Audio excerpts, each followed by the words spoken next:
And I say this all to say one thing. I'ma be a problem.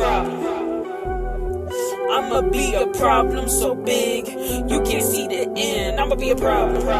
Okay.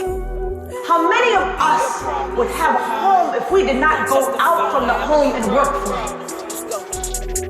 I'ma be a problem so big you can't see the end. I'ma be a problem.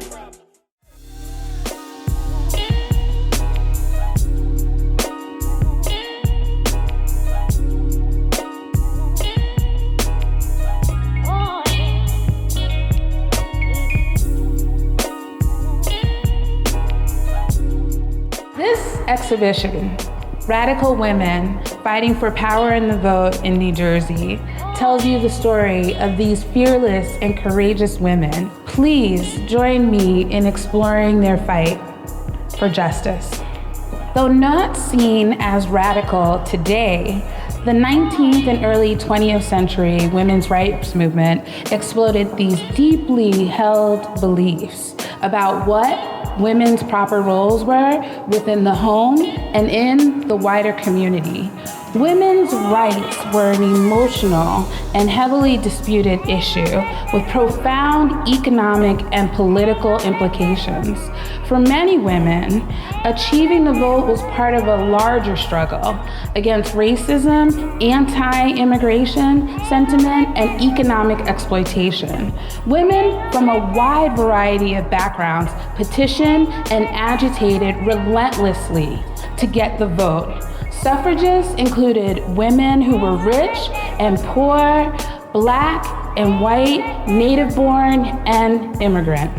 Sometimes in alliance with each other, and sometimes in conflict, diverse women fought for equality and challenged the notion that a woman's place was only in the home. Cheated and silenced, women in the early 19th century. Women are fined, imprisoned, and hanged, and to no one of them has ever been yet granted a trial by a jury of her peers. Lucy Stone. New Jersey was the only state that granted some women the right to vote after the American Revolution. However, by 1807, the right to vote would be rescinded, as men in New Jersey now argued that political participation was unsuitable for white women and African American men and women.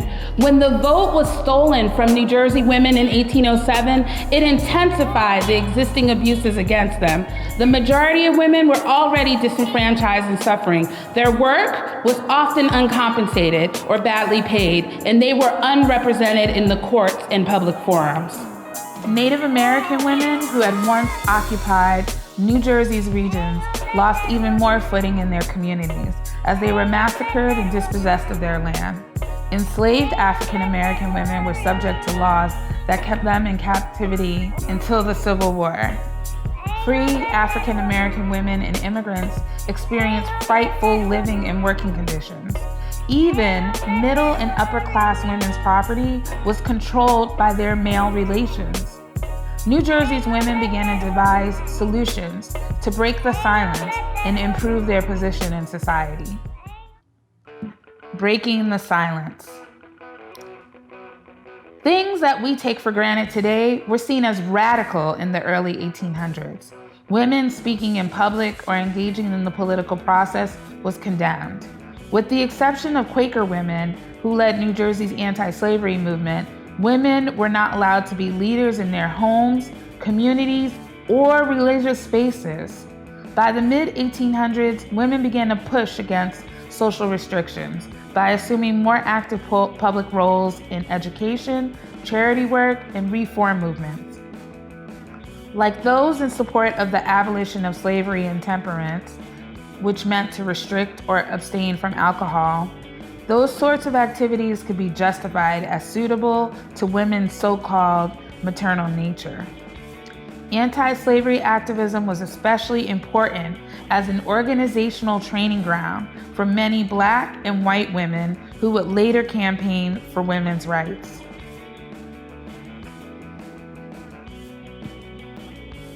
Orange, New Jersey, December 18, 1858. Mr. Mandeville, tax collector, sir, In close, I return my tax bill without paying it. My reason for doing so is that women suffer taxation and yet have no representation, which is not only unjust for one half of the adult population, but is contrary to our theory of government. For years, some women have been paying their taxes under protest, but still taxes are imposed and representation is not granted. The only course now left is us to refuse to pay the tax. We know well what the immediate result of this refusal must be. But we believe that when the attention of men is called to the wide differences between the theory of government and its practices, in this particular, they cannot fail to see the mistake they now make by imposing taxes on women, while they refuse them the right of suffrage and the sense of justice which is in all good men will lead them to correct it. Then shall we cheerfully pay our taxes, and not till then. Respectfully, Lucy Stone.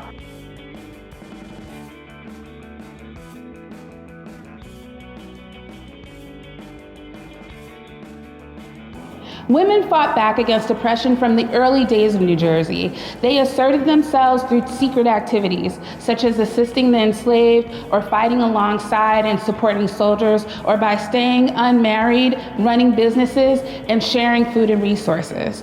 Female networks and connections undergirded what could be an economically treacherous society for the poor and working class here in New Jersey.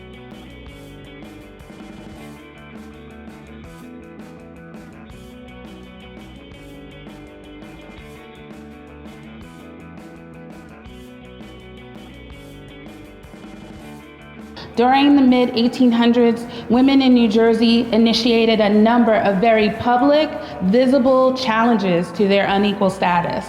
They lobbied against the restrictions of the common law doctrine of curator, which denied married women a separate legal identity from their husbands. Some communities also took strong stands. For example, Vineland, New Jersey established itself as a model community for social justice, temperance, and, quote, progressive thinking, end quote, in 1861 with strong support for women's rights. Black women taking power. Work and serve the hour, lifting as we climb, motto of the New Jersey State Federation of Colored Women's Clubs. Native American women and African American women in the 18th and 19th centuries often had a more distinctly oppressive relationship with the New Jersey laws than other women. By the mid-19th century, most African Americans in the state were free, though some were still enslaved. After the Civil War, African American women continued to build on relationships, organizations, and churches that they had created earlier in the century. Despite their compromised status, African American women fought for equality through their churches and Black women's clubs that were both political and educational in nature. Florence Randolph embodied the different ways that African American women fostered change in their communities a century ago. She was born in the South and moved to New Jersey. Later, she would be called to preach in the church against the wishes of many male ministers. From the pulpit of her AME Zion Church in Jersey City, she would become one of the state's most influential leaders. In 1915, Randolph became the founding president of the New Jersey State Federation of Colored Women's Clubs. Under her leadership, this organization fought against racism and segregation and fought for women's rights, including the right to vote. My organization of 6,000 women was solidly behind the ratification movement and intended to work actively during the campaign in opposition to candidates who refused to give their support. Florence Randolph, African American pastor and activist. If I were white, I would speak in no uncertain language to my own people and what I believe to be right, or in other words, the truth, as I see it respecting the American Negro. If I really loved my country and believed that she, because of her high type of civilization and her superior resources, her wealth and culture should lead the world into just and dutiful peace. A peace that would bind all nations together so that wars should forever cease. That I would stress the fact that charity must begin at home. In the city of Summit, in which we are most interested, I will speak of the unjust housing problems affecting Negroes, the school problem, the movies, the hospital, and certainly the Negro physician, the lack of Negro books in the library, and the ignorance of Negro history. Because it is not taught in our schools. I trained, I seemed to climb an ascending track.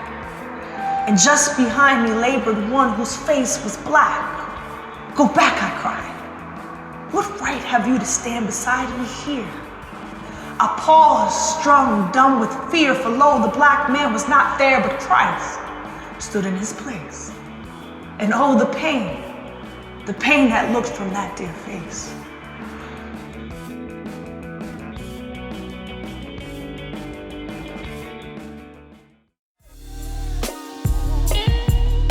We remember Mrs. Blanche Harris.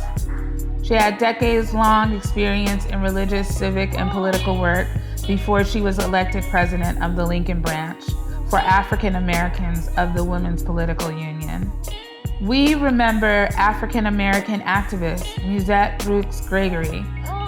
We remember Violet A. Johnson, who migrated from the South, like Florence Randolph, and eventually founded a home and center for Black women and girls in Summit, New Jersey, and became a committed local and regional activist. It was her prayer group with 5 other African American domestic workers that spurred the creation of Fountain Baptist Church, Summit's first African American church.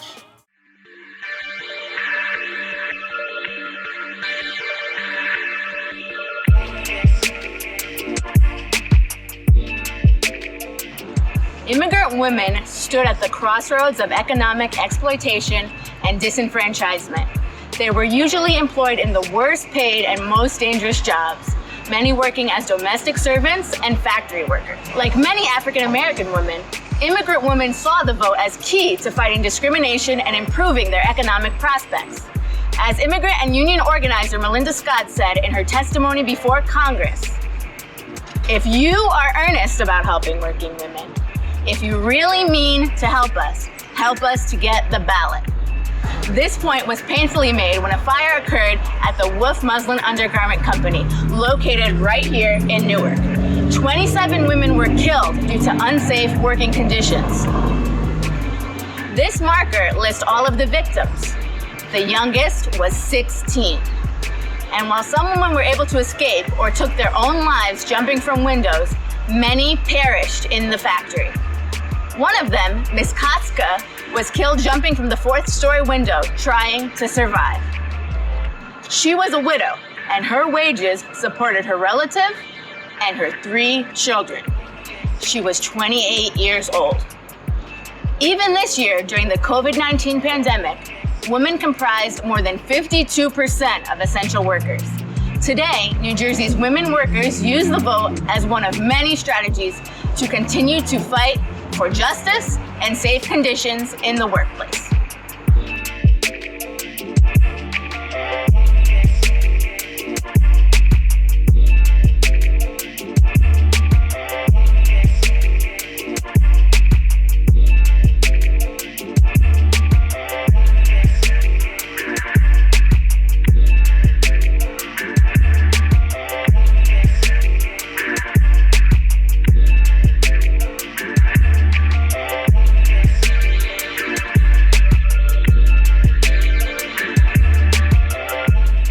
When mothers work until the moment of childbirth and again on their feet 3 days afterward, when children are actually born among the machinery of our New Jersey mills, the government that permits it is a defective government.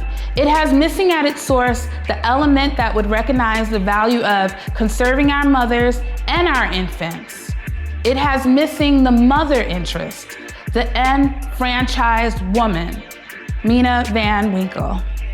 In 1908, social worker Mina Van Winkle founded the Equality League for Self-Supporting Women of New Jersey. to attract working and self-supporting women to the suffrage cause. The outspoken women embraced radical causes like equal pay and fighting child labor. Later, the organization would be renamed the Women's Political Union in Newark, and it was located right where this building still stands at 79 Halsey Street. But it seems as if African American women were discouraged from joining the union. Newspapers suggest that Blanche Harris dynamically presided over an auxiliary organization to the Women's Political Union. Her goal was to rally African American support to the women's vote. In one article, her group is called the Lincoln Group, indicating that Black women believed voting affirmed not only gender and economic justice, but racial justice as well. Today, New Jersey's working women still see the vote as one of several strategic ways to transform their communities.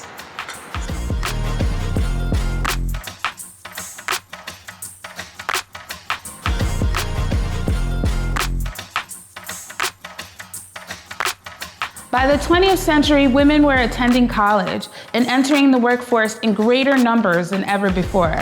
Some of these women focused on their careers, remained unmarried, forming same-sex relationships called Boston marriages.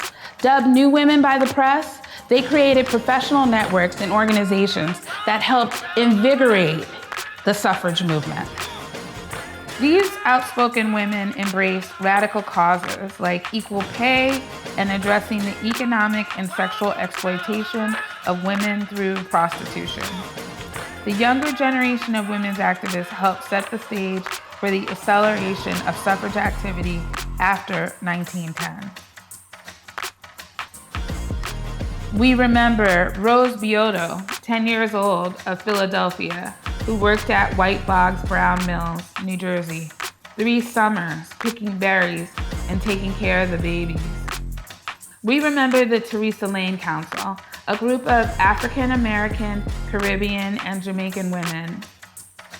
They worked to assist young women coming from the South and the West Indies in the 1900s.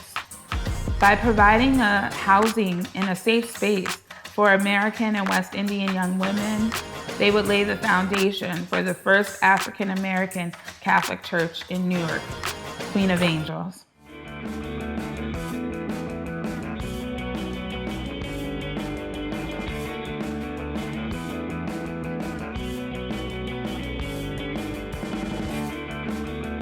At the hearing in Albany before the Senate last month, the senator from the 13th Assembly District said, quote, "Women is designed to be the mother, and that is a field for her." Like Cornelia, the Roman mother, when she was visited by her friends, and one of them was displaying the handsome jewels that she wore, turned to Cornelia and said, "Where are your jewels?" And Cornelia called her 2 lovely boys and turned to them and said, "These are my jewels." Can you imagine a senator who is supposed to be up to date and to represent the people, to make laws to protect the Cornelius, having to go back to ancient Roman history to try and find an argument why women of the day should not be enfranchised? I wish the senator from the 13th Assembly would come with me for a few minutes. Visit the modern Cornelia and her jewels to 3 rooms within a few minutes walk from here, where we find Cornelia and the descendant of the Roman mother. One of the rooms is lighted by 2 windows, and one is totally dark. And the kitchen where the work is done is lighted only by an air shaft. And the tiny lamps that burns before the statue of Madonna is the only bright spot in the room. The family consists of the mother and her 8 children, all under 14 years of age. The mother is obliged to support the family by sewing pants, and the children are obliged to help her. 7 cents is the price paid. A united efforts of Cornelia and her 8 jewels cannot finish more than 7 pairs a day. And what about the children of the textile mills, who leave their homes before daylight in the morning and do not return to them until after dark? Sacred motherhood, what a farce. What do these children know of green fields and sunshine? What do they know of laughter and song? They never had a chance. They have been handicapped from the beginning of life. We working women cannot help wondering where we hear all this gush about the home. How many of us would have had a home if we did not go out from the home and work for it? I do not want to be governor of the state. I do not want to be a policeman, nor an assemblyman, nor yet a senator. But I do want the ballot to be able to register my protest against the conditions that are killing and maintaining Cornelius Jewels of the present day, Melinda Scott. Raising the stakes.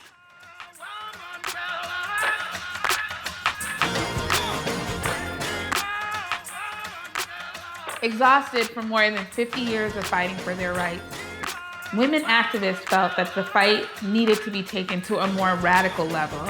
Governor of New Jersey, President-elect Woodrow Wilson's inauguration was scheduled for March 4th, 1913, and the nation's attention would be on Washington, D.C. Inspired by the radical marches of British suffragettes, New Jersey-born activist Alice Paul saw the opportunity to gain more attention for American women's suffrage.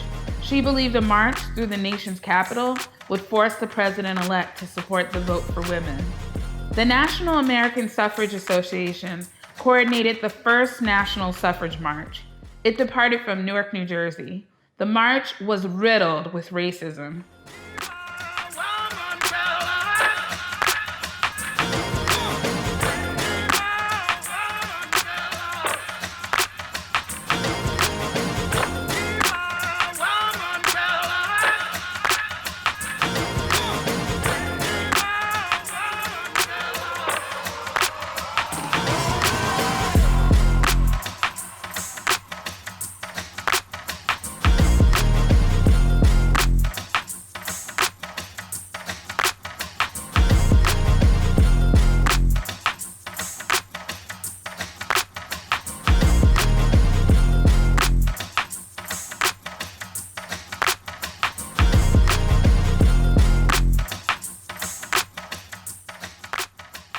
Due to Paul and other leaders' attempt to segregate African Americans from the general parade. It also suffered from tensions in leadership. Ultimately, it achieved one aspect of its goal, and that was to raise awareness and sympathy for women's suffrage. Wilson's support, though, would come much later. In 1915, New Jersey suffragists, led by organizations such as the Women's Political Union of Newark, would push for the state legislature to hold a referendum on the women's suffrage amendment. The defeat of the referendum would convince many to move from supporting a state-by-state strategy to a federal constitutional amendment to win the women's vote. Though the march escalated the visibility of the fight for women's rights in the United States, it segregated African American women who had to fight to join the action. In this cartoon, Just Like the Men, from the March 1st, 1913 edition of the New York Tribune, the artist highlights a real event where Black women were discouraged from joining the procession during the journey route. We remember Ida B. Wells of Chicago, Illinois, who defied the rule that African American women walk in the segregated section in the rear of the 1913 march. Her life's work was comprised of many things, including progressive journalism, community activism, and elevating the discussion of American lynching to an international level.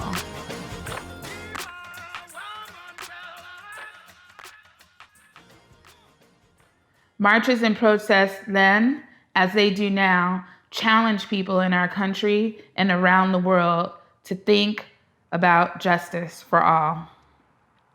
Winning the vote. The United States' participation in World War I forced many women and other Americans to reflect on and intensify their actions on the injustice in their own communities.